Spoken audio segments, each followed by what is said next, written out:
السلام علیکم ورحمۃ اللہ وبرکاتہ۔ انشاءاللہ جو ہے ہم سورۃ الفلق اس سورت کے سلسلے میں چند باتیں جو ہے ذہن نشین کریں گے۔ پیارے بچوں، ہم نے پچھلی بار سورۃ الناس کو جو ہے ہم نے سنا تھا۔ آج سورۃ الفلق کے بارے میں کچھ پوائنٹس آپ کو جو ہے انشاءاللہ پہنچائے جائیں گے۔ دونوں صورتیں ملا کر فلق اور ناس، دونوں کے الگ الگ نام ہیں، لیکن ایک کامن نیم ان کو جو دیا جاتا ہے معوذتین، کہ وہ سوراز جن سے پروٹیکشن سیکھ کیا جاتا ہے، جن سے پناہ مانگی جاتی ہے۔ انسان کی فطرت ہے کہ انسان جو ہے جب اگر اس کے اوپر کوئی اس سے بڑی چیز حاوی ہو جائے، اس سے بڑا اس کے سامنے چیلنج آ جائے، تو وہ کیا کرتا ہے، اس چیلنج سے بھی بڑی چیز کی طرف وہ جاتا ہے۔ تو یہ دونوں صورتوں کے اندر جتنے چیلنجز ہماری زندگی میں آ سکتے ہیں، ان تمام چیلنجز سے بچنے کے لیے، ان تمام چیلنجز کا جو رب ہے اس سے پناہ مانگی گئی ہے۔ آئیے پہلے ہم جو ہے تلاوت اس کی سنتے ہیں۔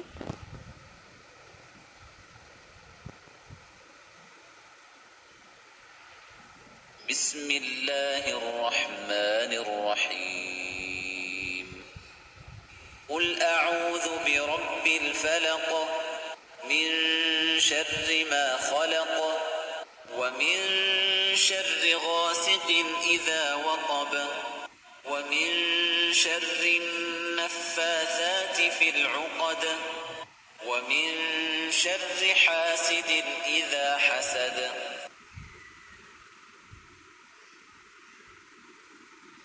تو ہم نے جو ہے یہ سورت کی تلاوت سنی۔ سورۃ الفلق کے اندر جو ہے ٹوٹل 5 آیتیں ہیں، اور اس کے اندر سب میں پہلے یہ بات جو ہے ہم پھر سے یاد دہانی کر لیں کہ پناہ مانگنا یہ انسان کی فطرت ہے۔ کبھی اس کے سامنے اس سے بڑا چیلنج آ جاتا ہے۔ آپ مثال کے طور پر ایک بڑی فوج آ گئی ہے لوگوں کو، ایک شہر کو جو ہے تباہ کرنے کے لیے، تو لوگ کیا کرتے ہیں، فوری اپنے آپ کو ایک بڑے فورٹ کے اندر، ایک بڑے قلعے کے اندر جو ہے اپنے آپ کو وہ محفوظ کر لیتے ہیں، اور اس قلعے کو بند کر دیتے ہیں تاکہ وہ فوج اس میں داخل نہ ہو سکے۔ ہاں، بارش ہوتی ہے، آپ کوشش کرتے ہیں کہ ایک گھر کے اندر چلے جائیں تاکہ وہ پانی کا جو خطرہ ہے اس سے زبردست جو ہے پاورفل چیز وہ گھر ہے، جس کے اندر آدمی جو ہے اگر آ جائے تو وہ خطرہ اس کو نقصان نہیں پہنچا سکتا۔ اسی طریقے سے جتنے جو ہے چیزیں ہیں، جتنے آبجیکٹس ہیں یا جتنی سورسز ہیں ہارم پہنچانے کے، نقصان پہنچانے کے، ان تمام کا جو ہے پیدا کرنے والا، ان تمام کو جو ہے ڈیل کرنے والا وہ رب ہے۔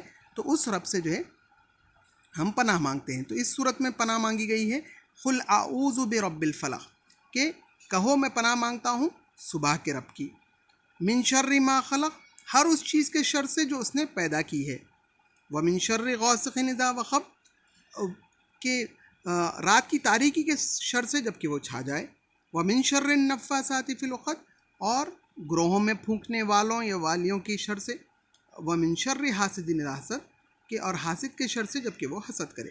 انگلش میں اگر ٹرانسلیشن دیکھا جائے تو سے I seek refuge in the Lord of daybreak from the evil of that which he created and from the evil of darkness when it settles and from the evil of blowers in knots and from the evil of an envier when he envies. آئیے جو ہے ان آیتوں کو مختصر سا سمجھنے کی ہم کوشش کریں۔ اس میں سب میں پہلے ہم پناہ مانگتے ہیں صبح کے رب سے کی۔ آپ دیکھیے نبی اکرم صلی اللہ علیہ وسلم کی زندگی میں آپ نے جہاں پر سورۃ الفلق اور ناس جو ہے یہ مکے میں نازل ہوئی، اور بتایا گیا کہ یہ اتنے زبردست آپ کے جو دشمن ہیں، آپ کو نقصان پہنچانا چاہتے ہیں، ان سے بچنے کے لیے، ان کے تمام شرور سے جو ہے بچنے کے لیے آپ کو یہ صورتیں پڑھنی ہیں۔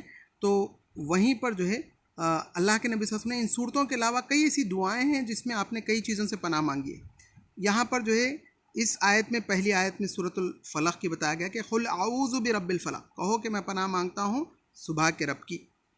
تو آپ دیکھیے صبح جب ہوتی ہے تو انسان کے لیے جو ہے نا اس کے اندر کئی قسم کے نقصانات کا جو ہے اس کے لیے چانس ہے کہ خدا نخواستہ کوئی ایکسیڈنٹ ہو سکتا ہے، خدا نخواستہ کوئی جو ہے آ کر کچھ کر سکتا ہے، صبح کے ٹائم کئی چیزیں جو ہے ہو سکتی ہے۔ تو اب اس کا پورا دن اس کے سامنے ہے۔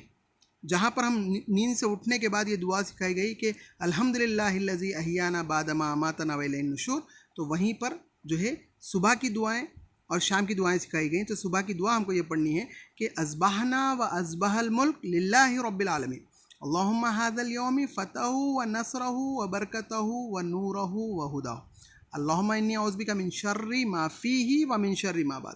تو تو اس میں جو آخری کا ٹکڑا ہے اس میں یہی ہے کہ اللہ آج کے بھی میں شرور سے پناہ مانگتا ہوں اور کل کے دن کے بھی جو ہے شرور سے میں پناہ مانگتا ہوں۔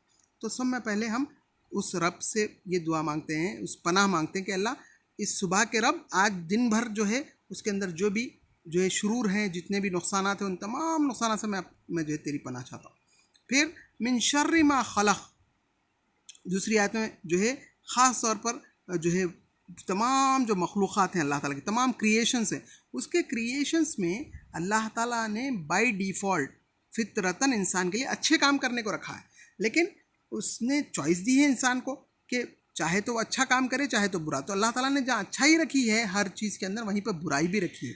تو من شر ما خلق کے اندر ہم اس خالق سے یہ مانگ رہے ہیں کہ اللہ جو تیری مخلوق ہے، تیری جو خلقت ہے، تیرے جو کریشنز ہے، اس کے اندر جو شرور ہے ان شرور سے میں تیری پناہ مانگتا ہوں۔ پھر وَمِن شَرِّ غَاسِقٍ إِذَا وَقَبَ، کہ اور تاریکی کے شر سے جب کہ وہ چھا جائے۔ رات میں ایسا ہوتا ہے کہ سب میں زیادہ نقصانات، سب میں زیادہ کرائم، سب میں زیادہ جو ہے انسان کا نقصان میں پڑنا وہ رات کے ٹائم میں جو ہے ممکن ہے۔ نبی اکرم صلی اللہ علیہ وسلم نے فرمایا کہ جب رات شام ہو جائے تو تم اپنے بچوں کو گھروں کے اندر لے لو جب تک کہ وہ تاریکی نہ چلی جائے۔ تو راتوں میں ٹریول کرنا، راتوں میں باہر رہنا، راتوں میں جو ہے کام کرنا، اس سے جو ہے یہ اسلام ریکمنڈ نہیں کرتا۔ نبی اکرم صلی اللہ علیہ وسلم کی تعلیمات یہ بتاتی ہیں کہ شام گھروں کے اندر سونے کے لیے اور جو ہے آرام کے لیے یہ چیزیں ہیں، صبح جو ہے انسان کے لیے کام کے لیے بنائی گئی ہے۔ تو رات کی تاریکی سے جو ہے پناہ مانگی جا رہی ہے اللہ تعالیٰ سے کہ جتنے کرائمز ہوتے ہیں وہ راتوں میں ہوتے ہیں، تو اللہ جو بھی شرور ہے ان تمام شرور سے میں تیری پناہ چاہتا ہوں۔ پھر جو ہے اس کے بعد انسان جو ہے اللہ تعالیٰ سے یہ التجا کرتا ہے کہ وَمِن شَرِّ النَّفَّاثَاتِ فِي الْعُقَدِ، کہ گروہوں میں پڑھ کر پھونکنے والوں یا والیوں کے شر سے۔ تو آپ دیکھیے کہ جادو جو ہے یہ ایک ایسی چیز ہے کہ اس کے ذریعے سے لوگ جو ہے نقصان پہنچانے کی کوشش کرتے ہیں۔ یاد رکھ لیجئے جادو کبھی بھی اللہ تعالیٰ کے اذن کے بغیر نہیں ہوتا۔ لوگ کہتے ہیں کہ فلاں جادو کر دیا ایسا ہو گیا، نہیں، دیکھیے اللہ تعالیٰ جب تک جو ہے اس کی مرضی شامل حال نہ ہو کوئی کسی کو نقصان نہیں پہنچا۔ تو ہم اللہ تعالیٰ سے اس بات کی پناہ مانگتے ہیں کہ کوئی ہمارے پر جو ہے کسی قسم کا کوئی نقصان پہنچائے۔ نبی اکرم صلی اللہ علیہ وسلم پر ایک شخص تھا لبید بن عاصم، اس نے جادو کر دیا تھا۔ یہ صورتیں مدینے میں بھی جو ہے دوبارہ سے آپ کو بتائی گئی کہ یہ آپ پڑھیے اور اس جادو سے اپنے آپ کو چھٹکارا پائیے۔ لوگ جو ہے عاملوں کے پیچھے پھرتے ہیں، عامل لوگ جو ہے لوگوں کا ایکسپلائٹیشن کرتے ہیں، اس کے بدلے میں ہم کو اگر کوئی ایسا محسوس ہو کہ کوئی جو ہے چیز ہم کو نقصان پہنچا رہی ہے جو غیبی ہے، جو نہیں نظر آ رہی ہے، بہترین طریقہ یہی ہے کہ فلق ناس کے ذریعے سے آپ اپنا علاج کریے۔ تو جو ہے گروہوں میں پڑھ کر پھونکنے اور پھونکنے والیوں کے شر سے، اور آخر میں یہ بات بتائی گئی وَمِن شَرِّ حَاسِدٍ إِذَا حَسَدَ، کہ اور اس حاسد کے شر سے جب کہ وہ حسد کرے۔ کہ لوگ یہ ہوتا ہے کہ ہم یہ سمجھتے ہیں کہ بس ہم کچھ بھی اچھا کھا رہے ہیں، یہ کر رہے ہیں، تو دیکھیے پوری دنیا وہ نہیں کھا رہی۔ آج کل کے اس موبائل کے دور میں آپ کیا کر رہے ہیں، ایک بہترین آئس کریم کھا رہے ہیں، آپ جو ہے فوری اس کا سیلفی لے کے آپ لوگوں کو ڈال دے رہے ہیں۔ اب ظاہر بات ہے کئی ایسے لوگ ہوں گے جن کے پاس اتنے پیسے نہیں ہوں گے کہ آپ کے ساتھ اتنا مہنگا آئس کریم کھائے، اتنے اچھے کپڑے پہنے، اتنا اچھا گھر رہے۔ تو جب آپ یہ ڈالتے ہیں تو بعض لوگوں کے دلوں میں جلن پیدا ہوتی ہے۔ حسد کیا چیز ہے؟ حسد یہ ہے کہ اللہ اس کن سے کھینچ لے وہ چیز کو اور مجھے وہ دے دے۔ تو یہ حسد اتنی بری چیز ہے۔ نبی اکرم صلی اللہ علیہ وسلم نے فرمایا ایک دل کے اندر ایمان اور حسد جمع نہیں ہو سکتے۔ ایمان رہے گا تو حسد نہیں رہے گا، حسد رہے گا تو ایمان نہیں رہے گا۔ تو حسد سے بچنا، حاسد کے شر سے بچنا، اور اس میں آپ کو پریشان ہونے کی ضرورت نہیں ہے، بار بار سوچنے کی ضرورت نہیں ہے ارے انہیں میرے سے حسد کر رہا۔ آپ اللہ تعالیٰ سے پناہ مانگ لیجئے، انشاءاللہ اللہ تعالیٰ اس چیزوں سے آپ کو بچائے گا۔ اور غیر ضروری اپنی چیزوں کو جو ہے لوگوں کو دکھاتے پھرنا یہ بھی زیادہ مناسب نہیں ہے۔ تو بہرحال سورۃ الفلق جو ہے ہم کو اس بات کا درس دیتی ہے کہ ہم اللہ تعالیٰ کے پروٹیکشن میں اپنے آپ کو لانے کے لیے یہ جو ہے دونوں صورتیں راتوں میں بھی پڑھیں، صبح میں بھی پڑھیں، اور اللہ تعالیٰ سے ہم پناہ مانگیں۔ جہاں پر ہم کو کسی قسم کا ڈر ہو فلق اور ناس آپ پڑھیے، انشاءاللہ اللہ تعالیٰ جو ان تمام چیزوں کا خالق اور مالک ہے وہ ہم کو اپنے پروٹیکشن میں لے لے گا۔ اس کے بعد کوئی کسی قسم کا ڈرنا، کسی قسم کا جو ہے کسی چیز سے آپ کو خوف کھانے کی ضرورت نہیں ہے۔ وہ رب کی پناہ میں ہم آ جائیں تو کوئی ہم کو نقصان نہیں پہنچا سکتا، اور اس کی پناہ سے ہم نکل جائیں تو کوئی ہم کو فائدہ نہیں دے سکتا۔ اس کی مزید جو ہے آپ تفاسیر پڑھیے سورۃ الفلق اور ناس کی۔ جزاک اللہ خیر، وآخر الدعوانا ان الحمد للہ رب العالمین۔